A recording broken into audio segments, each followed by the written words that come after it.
fait des beaux coups de bon matin, ça. Merci Seigneur. Tout est beau? Parfait. Gloire à Dieu. Les dons spirituels. Wow! Parce que là, on parle de dons spirituels. J'ai dit les dons tantôt. Les dons spirituels, c'est une autre chose. On va demander d'abord au Seigneur de bénir le message, même si notre sœur l'a fait. Je vais le faire moi-même aussi parce que des fois, on se sent moins. Je vais juste aller chercher mes lunettes.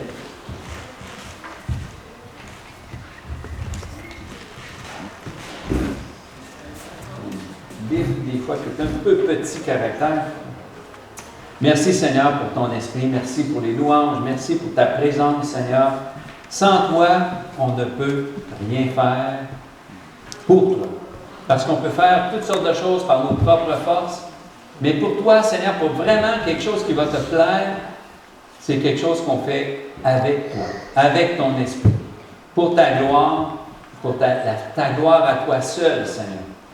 Au nom de ton Fils Jésus. Amen. Amen. Petite précision avant de commencer. On a des talents. Hein? On a entendu nos frères et sœurs jouer de la musique. On peut appeler ça un talent. Puis on peut appeler ça un don aussi. Il n'y a rien de mal à dire, il y a un don pour la musique. Il y a une bonne oreille, l'oreille parfaite, l'oreille absolue. Ou une personne a un don pour la cuisine.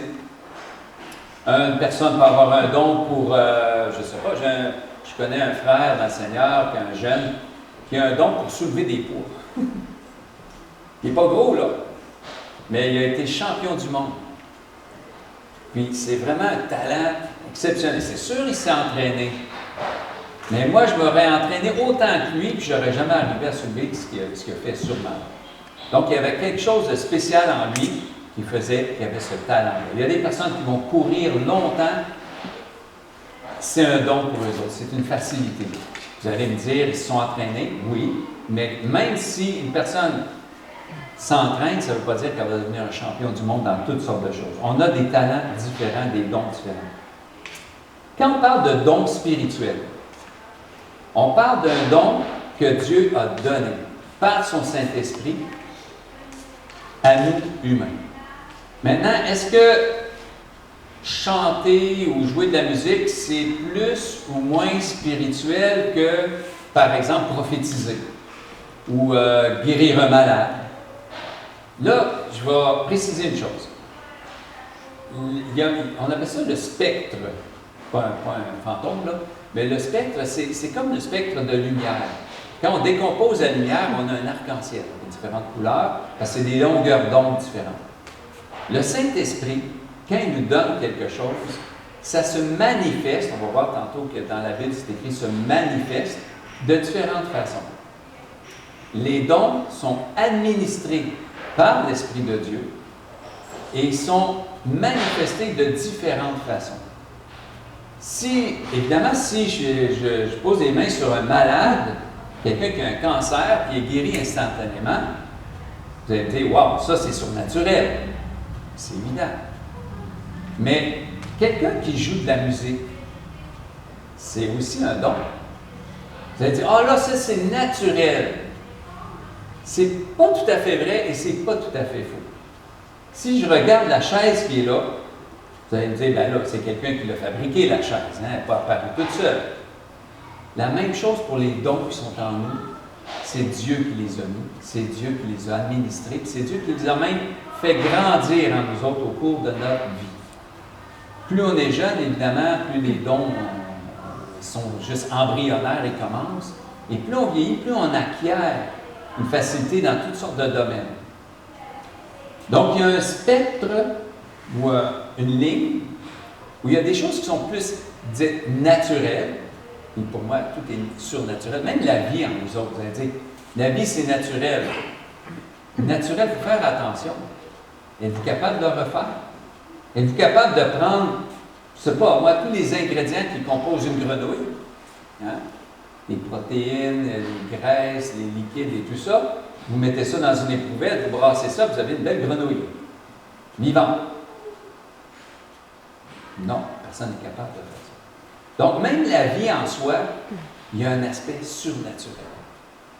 Donc, tout ce qui est en nous a un aspect surnaturel. Sauf que pour mieux se comprendre, on va dire, bon, si j'aime le dessin. Pour moi, dessiner, c'est facile. Vous allez me dire, dessine-moi quelque chose, pas de problème, j'aime ça. C'est pas vraiment mon passe-temps. C'est comme si, avec le temps, j'en avais fait tellement du dessin que je m'en étais un petit peu écœuré. Mais j'aime dessiner quand même. Mais j'ai une facilité à dessiner. Vous allez me dire, c'est naturel. C'est pas comme guérir un malade qui a un cancer, puis je prie, puis il est guéri, là. Mais tout ça, c'est quand même Dieu qui nous l'a donné. Donc, on va se comprendre, il y a des manifestations qui sont plus surnaturelles, puis il y en a d'autres qui sont plus dites naturelles. Mais tout ça, c'est quand même Dieu qui nous le donne. C'est juste pour être capable de se retrouver. Si on comprend bien, jouer de la musique, chanter, dessiner, tout ce qui est artistique, moi, je vois tellement le côté spirituel là-dedans, puis même scientifique. Il y a un grand nombre de scientifiques qui sont croyants. Il y a eu des gens qui ont découvert des choses, puis ils sont convaincus, puis ils en ont parlé dans leurs témoignages que c'est Dieu qui les a inspirés à trouver ça. C'est Dieu qui leur a donné ces idées-là, dans la prière. Il y a des artistes qui ont composé des œuvres d'art exceptionnelles. Puis même quand on regarde ça aujourd'hui, on dit c'est pas naturel, c'est surnaturel ce qu'ils ont fait. On regarde juste le psaume. Là, vous allez me dire, la parole de Dieu est surnaturelle. OK. Mais il y en a qui ne le croient pas. Mais si je regarde juste le psaume 119, lisez-le un bon soir que vous avez du temps, là, parce qu'il est long. Le psaume 119, on ne le voit pas dans toutes les versions, mais il est écrit avec l'alphabet hébraïque. La langue hébreu, la langue hébraïque, est composée de, je pense, c'est 24 lettres. Et chaque 8 versets commencent avec la même lettre, en ordre alphabétique. Aleph, Bet, Gimel, Dalet. C'est tout en ordre alphabétique. Il y a certaines versions qui vont le préciser. En français, on ne le voit pas, parce que ça aurait été trop difficile.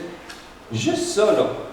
Essayez d'écrire une lettre à quelqu'un, puis à toutes les 8 phrases, vous commencez votre texte avec la même lettre, en ordre alphabétique. Tu commences toutes tes phrases avec A. Après ça, toutes tes phrases avec B. Toutes tes phrases avec C, D, et ainsi de suite jusqu'à Z. C'est quelque chose. Vous allez me dire, je vais y arriver, mais ça va être boiteux un peu, là, tu sais. J'aimerais te dire, tu sais, ça va faire bizarre. Mais le psaume 119, c'est une œuvre exceptionnelle, musicale, poétique, c'est inspiré de Dieu. Puis un homme normal, une femme normale, sans l'Esprit de Dieu, n'aurait jamais réussi à faire ça. C'est exceptionnel. Et ça, on parle juste de un. Il y en a d'autres. Vous pouvez faire une recherche là-dessus. Mais c'est merveilleux. C'est tellement grand, des fois, ce que Dieu a fait, juste avec la parole, la Bible qu'on a dans nos mains aujourd'hui. Juste le fait qu'on l'a dans nos mains aujourd'hui, c'est déjà surnaturel. Il y a tellement de gens qui ont voulu la détruire, la Bible. Là, on parle des nazis, ils en ont brûlé des documents à la tonne, sans exagération. Mais de tous les temps, il y a eu des peuples qui ont voulu détruire la parole de Dieu. Même aujourd'hui, il y a des gens qui essaient de la critiquer, tout ça. C'est correct, on peut critiquer la parole de Dieu. Et c'est bon d'étudier et de dire « Ah, ça, je ne suis pas tout à fait d'accord. » C'est correct. Mais allons plus loin que ça, essayons de trouver une réponse. Mais là, ce n'est pas mon sujet aujourd'hui. Aujourd'hui, je voudrais qu'on s'attarde sur qu'est-ce que c'est les dons spirituels. Là, pour ceux qui ne connaissent pas c'est quoi les dons spirituels, je vais aller dans la base. Premièrement, un enfant de Dieu, c'est quelqu'un qui est né nouveau, hein? Qui a donné sa vie à Dieu, puis l'Esprit de Dieu est venu habiter en cette personne. Ça ne vient pas par les eaux du baptême. Ça ne vient pas par tes parents qui sont chrétiens, puis toi, ben là, tu es chrétien parce que tu es né de 2 chrétiens. Non, ça ne marche pas comme ça. C'est personnel. C'est une expérience, c'est une décision, c'est même une action de Dieu avant toute chose sur ta vie. Un coup que tu as été touché par Dieu, que tu as cherché, il y a un moment donné, il y a quelque chose qui brise, il y a quelque chose qui casse, tu donnes ta vie à Dieu. Puis c'est quelque chose d'extraordinaire. Absolument, si quelqu'un n'est pas capable de s'en rappeler dans sa vie, C'est peut-être parce que ça fait trop longtemps aussi, ça parlait quand tu es très jeune. Mais il y a toujours un moment donné où il y a une expérience qui se passe. Il y a quelque chose qui fait que tu as changé. Ce n'est pas une décision, c'est pas juste une décision intellectuelle. C'est spirituel. C'est quelque chose qui se passe à l'intérieur, dans notre âme, dans notre esprit. Quand c'est juste intellectuel, ben là, tu vas me dire, j'ai changé de religion, c'est tout. Être né de nouveau, Jésus l'a expliqué à Nicodème, un homme qui était âgé, qui était très instruit dans la Bible et dans l'Ancien Testament. C'est un homme religieux. Puis il voulait comprendre. Puis Jésus il a dit, il faut que tu naisses de nouveau. Voyons donc, je ne peux pas naître de nouveau à l'âge que je suis rendu là, ça ne se peut pas. Et là, il a expliqué qu'il faut que ce soit dans l'Esprit. C'est l'Esprit de Dieu qui t'amène à quelque chose de complètement nouveau dans ta vie. Si vous n'avez pas expérimenté ça, priez. Et venez nous voir après la réunion. On peut prier avec vous. On peut vous guider là-dessus. Mais il reste que c'est toujours une expérience personnelle. On peut demander à l'Esprit de vous aider, mais c'est à vous, avec l'Esprit de Dieu, de faire cette décision-là. Un coup qu'on est né nouveau, là, les talents qu'on avait avant, parce qu'on peut être musicien, on peut être dessinateur, on peut être architecte, scientifique, sans être chrétien, c'est évident. Mais un coup qu'on est de nouveau, tous ces talents-là, tous ces dons-là, même on pourrait dire des dons, parce que c'est quand même un don, bien, Dieu les prend. Premièrement, il les sanctifie. Sanctifier, ça veut dire, il te met à part. Il te fait comprendre qu'il y a peut-être des choses que tu faisais dans ta vie avant de devenir chrétien, de devenir croyant, de né nouveau, qu'il va falloir qu'il débarque. Il y en a pas mal. Puis il y a des choses qu'il va falloir qu'il embarque dans ta vie maintenant. Puis je dis falloir. C'est pas qu'il faut, ça vient naturellement. On ne s'oblige pas, quand on a accepté Christ, on ne s'oblige pas à lire la Bible. Ça devient une faim. On a faim de la parole de Dieu. On veut le connaître. On veut apprendre. Quand on est de nouveau, les dons viennent naturellement ou surnaturellement. Ça vient avec l'Esprit de Dieu. Maintenant, est-ce qu'il faut pratiquer les dons pour être né nouveau? C'est plus l'inverse. Il faut être né nouveau pour pratiquer les dons spirituels. Et là, je dois mettre un bémol, parce qu'il y a des dons. Je me rappelle, quand j'étais jeune, je n'avais pas accepté le Seigneur encore, loin de là. J'avais été voir un tireur de cartes. C'est ça, des gens qui disent la bonne aventure, une mauvaise aventure. Qui tirent aux cartes, les lignes de la main, radiesthésie, je sais, toutes ces affaires-là, là. Ils vont même consulter des morts, boules de cristal, les feuilles de thé, tout ça, là. Regardez, la parole de Dieu nous dit qu'il y a juste un moyen de consulter Dieu, de connaître l'avenir, c'est en priant Dieu, le Saint-Esprit, à travers le nom de Jésus. Il n'y a pas d'autre façon. Légal devant Dieu. Légal, je dis que parce que Dieu ne le permet pas. Pourquoi? Parce qu'il y a un danger. Vous allez me dire, je peux aller caresser un lion, il n'y a pas de problème, le lion, il est dompté. Vas-y caresser, moi je vais te laisser, tu vas te laisser faire, puis je vais te filmer. Parce que je ne veux pas caresser un lion. OK? Je ne prends pas de chance. Si Dieu me dit, va pas caresser le lion, ben je n'irai pas caresser le lion, parce que le lion peut m'arracher le bras. Si Dieu te dit, ne va pas consulter ceux qui consultent les morts, c'est parce qu'il y a un danger. La semaine prochaine, je vais donner mon témoignage, puis je vais vous expliquer pourquoi il y a des dangers. J'ai vécu des choses comme ça. Quand j'ai été voir le monsieur qui tirait aux cartes, il m'a dit des choses qui étaient vraies, mais il m'a dit des mensonges au travers de ça aussi, que j'ai découvert par après. C'est pas... Vous savez, la vérité, là, c'est un peu comme une piscine. Hein? Tu as une belle piscine, l'eau est propre, est claire, tu peux te baigner dedans, il n'y a pas de danger. Mais là, tout d'un coup, je sais pas, il y a un écureuil qui meurt, puis il tombe dans ta piscine. Qu'est-ce qui va arriver après quelques jours que l'écureuil est mort dans ta piscine, puis tu n'as pas mis trop de chlore? Bien là, l'eau devient infecte. Tu peux être malade. Puis ça ne prend pas grand-chose. Ça prend un tout petit peu de mensonge dans la vérité pour en changer complètement le sens, pour la rendre dangereuse.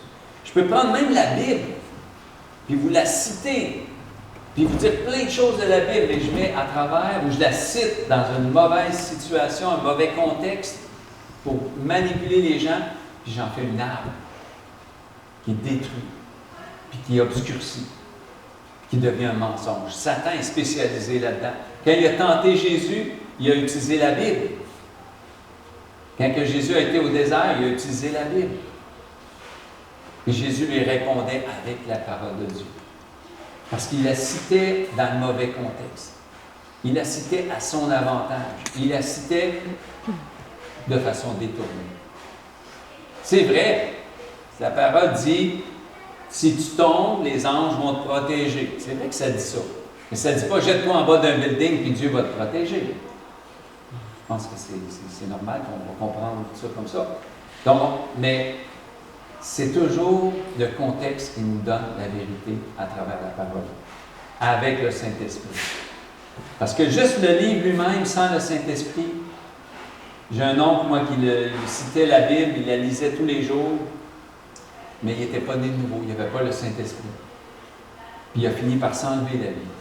Il s'est découragé, parce que tout ce qu'il voyait dans la Bible le condamnait constamment. La Bible condamne le péché, mais elle ne condamne pas le pécheur. Elle demande aux pécheurs de se repentir. Elle demande aux pécheurs de changer d'attitude, de changer de direction. Et quand tu changes de direction dans ta vie spirituelle, il se passe quelque chose. Là, l'Esprit de Dieu peut t'utiliser.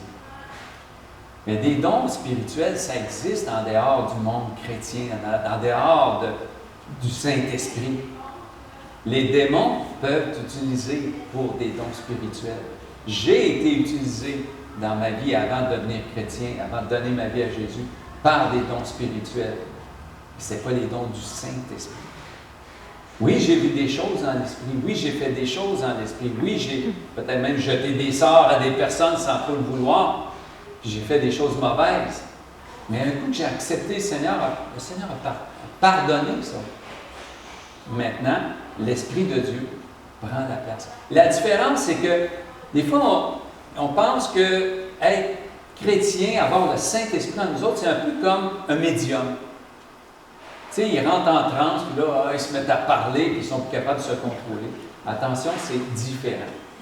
Très différent. Un médium, c'est quelqu'un qui se laisse diriger par un mauvais esprit, un esprit impur. Cet esprit-là va manipuler, va contrôler la personne. Et à un moment donné, tu peux même perdre le contrôle. C'est très dangereux. Le Saint-Esprit est saint. Il est parfait. Il nous aime. Il nous mène dans une direction, glorifier Dieu et nous amener à grandir avec lui, puis bénir autour de nous autres. Très grande différence. Ah oui, il y a des gens, des médiums vont dire ça. Ah oui, oui, moi, mon esprit, tu sais, des chamans et tout ça, vont dire, ah oui, mon démon, mon esprit, il m'aide à aider les gens. Je vais même guérir des personnes. À quel prix? J'ai vu des gens être guéris d'une maladie, moi, par un mauvais esprit. Il est arrivé un accident le lendemain. OK? C'est pas... Il n'y a rien de gratuit avec Satan. Le prix est extrêmement élevé. Et c'est toujours une ruse pour détruire, égorger, dévorer ses proies. Donc, ça ne se compare pas du tout. Très différent. La seule chose qui y ressemble, c'est que c'est un esprit, le Saint-Esprit, qui vient en toi, mais il te laisse libre. Tu es libre. Libre comme tu n'as jamais été auparavant. Tu es libre. Tu veux dire libre de faire le péché? Eh oui. C'est pas parce que tu es chrétien que tu ne pourras plus pécher. Mais tu es libre de faire un choix. Tu es encore tenté. Être tenté, ce n'est pas péché. Jésus a été tenté en toutes choses, mais il n'a jamais péché. Être tenté, ça arrive. C'est régulier, c'est quasiment constant. Il y a toujours des tentations. Mais péché, là, c'est le Saint-Esprit qui intervient. Quand tu veux suivre Jésus, le Saint-Esprit est là pour t'aider. Il ne t'obligera pas à marcher avec Jésus. Peut-être un peu au début. Hein? On est nouveau chrétien, on ne sait pas trop, puis il nous aide. Un peu comme la conduite assistée, là. J'ai sur mon véhicule, il y a ça. Si je veux tourner à droite, je vais tourner à droite, même si c'est un fossé. Mais si je quitte je le mets en action, il va me ramener un petit peu, mais juste un petit peu. Ça ne m'empêchera pas de faire un accident. Ça ne me dit pas la conduite complètement assistée. Là. Je vois un petit peu le Saint-Esprit un peu comme ça. Il te guide. Il va te donner une tendance, mais il ne va pas faire le choix pour toi. Là où tu vas réagir beaucoup, c'est qu'en faisant le mal, l'esprit qui est en toi est attristé. Et tu le ressens. Et ça fait mal. Par contre, si tu persévères dans le péché, cette tristesse-là, tu vas moins la sentir. Et c'est là que c'est un danger. Les dons du Saint-Esprit, pour revenir à nos moutons, les dons du Saint-Esprit, il y a plusieurs listes. Il y a 3 ou 4 listes dans le Nouveau Testament.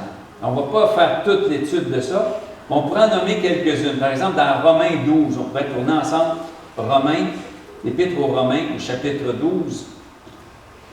C'est l'apôtre Paul qui parle aux Romains, aux chrétiens qui habitaient à Rome dans ce temps-là. Puis il leur dit au verset 4, « Car comme nous avons plusieurs membres dans un seul corps, et que tous les membres n'ont pas la même fonction. » Donc ici Paul, juste vous mettre dans le contexte, il compare l'Église, les croyants, à un corps humain. OK? Puis il dit que les membres du corps, ou les membres de l'Église, il y a une comparaison qu'on peut faire. Ainsi, nous qui sommes plusieurs, nous formons un seul corps en Christ. Et nous sommes tous membres les uns des autres. Hein, mon bras fait partie du même corps, mon bras gauche, que mon bras droit. Puisque nous avons des dons différents, ici le mot des dons différents, c'est le mot charismata. C'est des dons, ça a vraiment rapport avec quelque chose qui est... Souvent, il y a beaucoup d'enseignements là-dessus, là, puis là, je vais vous mettre en garde un petit peu. Lisez des livres là-dessus, c'est bon. C'est pas mauvais, mais essayez de ne pas trop tomber dans un livre et garder 7 enseignements, parce que c'est très, très, très vaste. Et il y a beaucoup de contradictions. L'important, c'est de comprendre l'essentiel de ce passage. Rentrez pas trop dans les détails. Ça dit ici qu'on a des dons charismata différents. Ça s'arrête là. Charismata veut dire quoi? Don spirituel. Oui, mais il n'est pas toujours utilisé pour des dons spirituels, le mot charismata. Ah, donc ça peut être un don différent, un don comme jouer de la musique, comme danser. Oui. OK? Donc, il ne faut pas tomber dans l'exagération. Selon la grâce qui nous a été accordée, que celui qui a le don de prophétie l'exerce selon l'analogie de la foi, que celui qui est appelé au ministère s'attache à son ministère, etc. Je ne vais pas tout le lire, mais ce que je veux attirer votre attention aujourd'hui, c'est selon la grâce qui nous a été accordée. Naître de nouveau, c'est une grâce, c'est un cadeau, un don. Et c'est le premier don que vous avez besoin. En fait, c'est le seul vrai don que vous avez besoin. Tous les autres, c'est accessoire. Le Saint-Esprit, c'est ce que vous avez besoin. La parole de Dieu, c'est ce que vous avez besoin. Ce que vous allez en faire après, c'est Dieu qui va vous utiliser avec ça. Donc, cherchez pas. Là, des fois, il y a des gens qui sont là et disent « Ah, moi, je veux tel don, je veux ce don-là, je veux ce don-là. » Attends, c'est une grâce. Dieu va te le donner quand il va vouloir, quand il va savoir que tu en as besoin. Parce qu'on ne guérit pas des malades à tout bout de champ. Je veux dire, oui, il y en a peut-être qui ont guéri dans leur... Peut-être, mais certainement, il y a des gens qui ont un ministère ou un appel sur leur vie où ils vont prier sur les malades, ils vont avoir souvent des guérisons, et presque tout le temps. Peut-être même tout le temps, je ne sais pas. Mais moi, ce que je peux voir dans ma vie, là, ça fait 40 quelques années que j'ai accepté Jésus, c'est Dieu qui décide. C'est Dieu qui guérit. C'est Dieu qui choisit qu'est-ce qu'il va faire. Si la personne est sensible à son esprit, est obéissante, Dieu va l'utiliser. Ça ne prend pas une personne parfaite pour être utilisée par le Saint-Esprit. Ça, c'est important aussi. Je ne l'avais pas écrit, mais ça vient de passer par l'Esprit. Quand on est né de nouveau, on ne devient pas parfait. Mais on est sauvé parfaitement. Amen? Amen. Parfaitement sauvé. Il n'y a aucune erreur là-dessus. Tu es sauvé quand tu acceptes le Christ.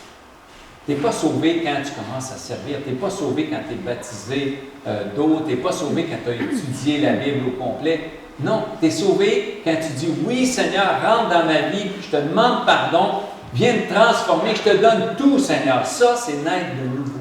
Quand c'est sincère, quand c'est fait avec la prière dans l'Esprit de Dieu, là, simplement.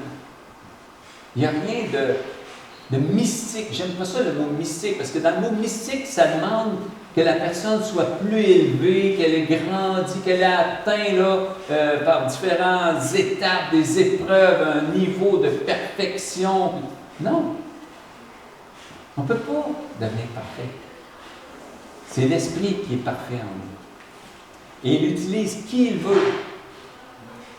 Un exemple, dans l'Ancien Testament, il y a eu un prophète pas très obéissant, qui avait un ânesse, un âne.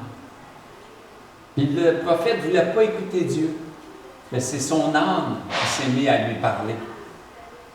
L'âne a prophétisé. L'âne a été utilisé par l'Esprit de Dieu pour avoir le discernement des esprits. L'âne a vu un ange. Puis il dit à son maître, le prophète, qui se pensait bien bon, j'ai évité, je me suis détourné. Il y avait un ange devant moi avec son épée qui voulait frapper, parce que l'ange voulait l'empêcher d'avancer. Puis l'âne l'a vu. Donc, est-ce qu'on peut se glorifier d'être utilisé par l'Esprit de Dieu? Non, il utilise un âne. Même Jésus dit, si vous empêchez les gens de crier « Hosanna » à Jésus qui est rentré à Jérusalem, les pierres vont crier à leur place.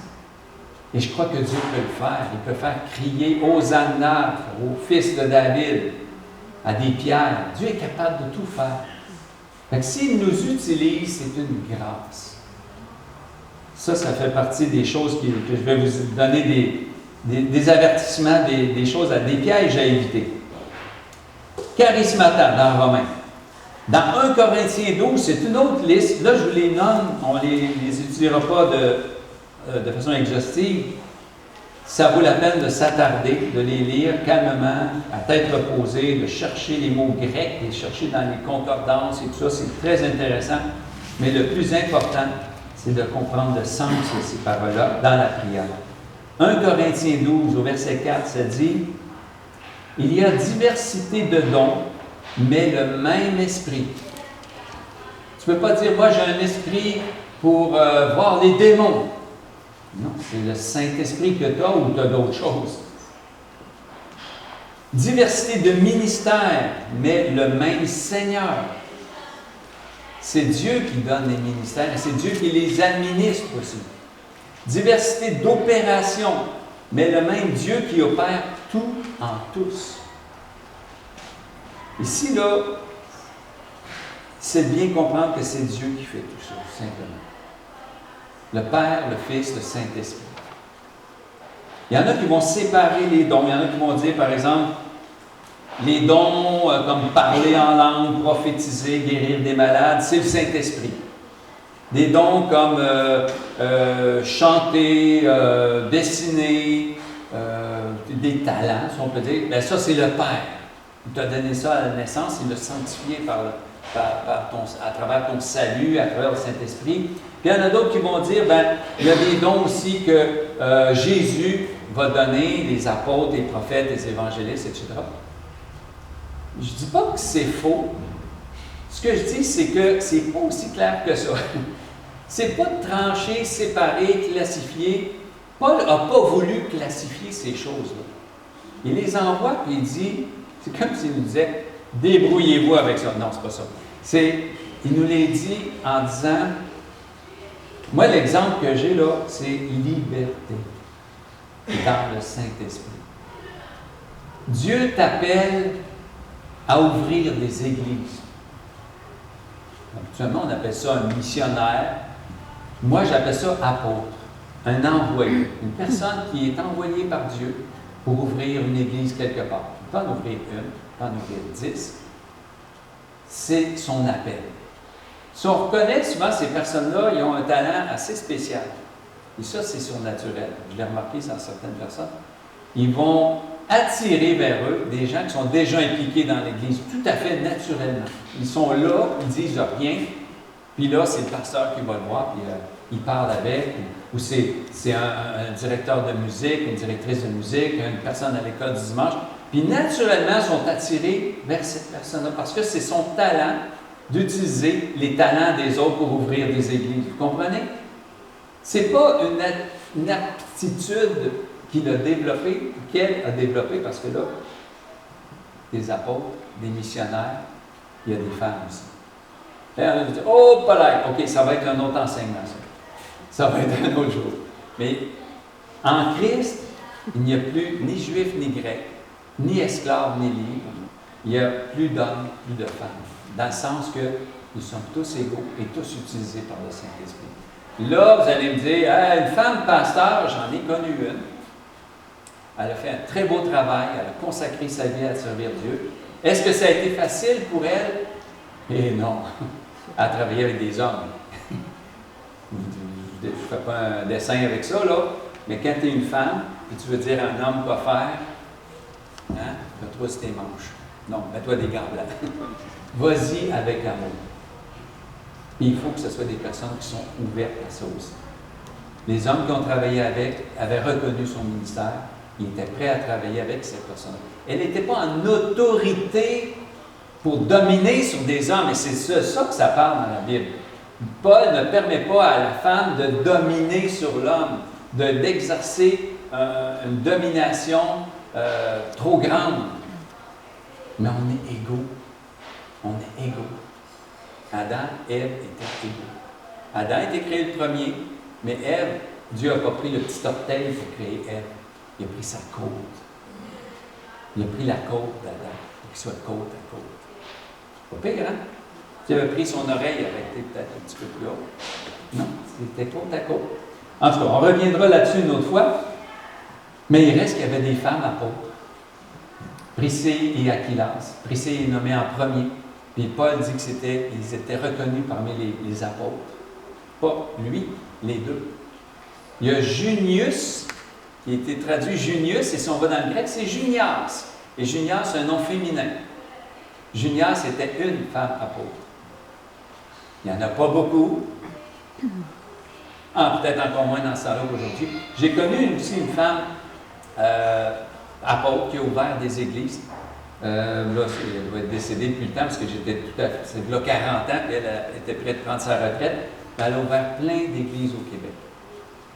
Puis, c'était un ministère, c'est beau de la voir aller, une petite madame remplie du Saint-Esprit, plein d'humilité, d'amour, de tendresse, mais aussi de force. Puis, elle a été utilisée par le Seigneur à plusieurs endroits. Et quand tu es utilisé par le Seigneur, ce n'est pas tes forces, ce n'est pas tes talents, c'est l'Esprit. Et là, j'aime montrer la différence que j'aime montrer, c'est entre un talent et un don de l'Esprit. C'est qu'un talent, je me suis entraîné, je suis bon. Hein? J'ai fait 200 push-ups, ouais! Hein? Pas tout à fait ça, là. Mais on s'entraîne, ou on a un talent naturel, comme on dit, quand même donné par Dieu. Mais le don de l'Esprit, les dons utilisés par le Saint-Esprit, souvent, ça nous dépasse. Ça va faire que, par exemple, mon beau-frère, qui m'a témoigné quand j'étais beaucoup plus jeune, je lui posais des questions, il était nouveau dans le Seigneur, il n'avait pratiquement pas lu la Bible encore, puis il avait sa petite Bible dans les mains. Je lui posais une question, il ouvrait sa Bible, puis il avait la réponse. OK? Ouais, c'est assez épais son livre, comment est-ce qu'il a fait pour se retrouver là-dedans? Bien, c'est le Saint-Esprit qui l'a utilisé pour nous répondre. Et j'y ai posé des questions, je le bombardais. Je le bombardais de questions. J'étais plein de doutes, plein de critiques, plein de jugements. Puis il me répondait avec amour, avec patience, par le Saint-Esprit. Ça, c'est le don du Saint-Esprit. Comment vous appelez ça? Il n'est pas listé. Moi, j'appelle ça un don. Ce que je crois, c'est qu'il a toujours eu dans sa vie un désir d'évangéliser. Je crois que c'était un évangéliste en lui-même, un appel d'évangéliste. Est-ce qu'il a suivi Billy Graham? Est-ce qu'il a fait un ministère mondial? Non. Il a travaillé dans une usine, il a été concierge, il a fait du travail manuel, Il avait une facilité à communiquer l'Évangile partout où il allait. Même sur son lit de mort, il a été malade pendant des années, sclérose en plaques. On a prié pour lui. Il est décédé quand même. Il était paralysé, pas capable de bouger, puis il en avait les larmes aux yeux. Il me disait, je ne peux rien faire. Je ne peux plus rien faire pour le Seigneur. Mais j'ai dit, tu peux encore prier. Tu sais, ça te fait mal à toi-même aussi. Tu dis à quelqu'un qui est paralysé, tu pries pour lui, puis il ne guérit pas. Tu dis, ben, tu peux toujours prier. Il me sentait tellement cheap, tellement incapable de l'aider. Mais je crois que c'est du Seigneur. Puis j'ai dit, tu peux témoigner aux gens qui viennent dans ta chambre. Le personnel, même s'il n'y avait pas vraiment le droit. Tu peux quand même leur parler. Puis savez-vous quoi? Le jour où après sa mort, on m'a demandé d'apporter un message à ses funérailles. C'est pas facile quand tu apportes un message à quelqu'un que tu aimes, pour quelqu'un qui est décédé, que tu aimes beaucoup. Puis, les gens me disaient, qu'est-ce qu'il faisait? Il était paralysé, il allait le voir. C'est des gens il y en avait des chrétiens qui allaient le voir, oui, évidemment, mais la majorité n'était pas chrétien. Il allait le voir, puis il disait, est-ce que je peux faire quelque chose pour toi? Tu sais, la personne est là. Il ne peut même pas bouger quasiment là, pour se gratter. Là, tu sais. Fait que, pas quasiment, il ne pouvait plus se gratter l'œil, rien. Ben, il disait, oui, tu peux faire quelque chose. Ah oui, qu'est-ce que je peux faire? Les gens veulent aider, c'est normal. Lis-moi la Bible. Bam! Il avait compris comment il pouvait servir encore le Seigneur. Il disait aux gens, lis-moi la Bible. Là, les personnes disent, je ne suis pas croyant, je n'ai jamais lu la Bible. Elle est là à côté de toi, ouvre-la. Tu n'es pas obligé de croire, moi je crois. Lis-la pour moi, tu m'as demandé ce que tu peux faire pour moi. Lis la Bible pour moi. OK, j'imagine certains visages de mes beaux-frères qui ne sont pas chrétiens, ou mes belles-sœurs, ou même des amis qu'il a connus. Puis là, il leur dit,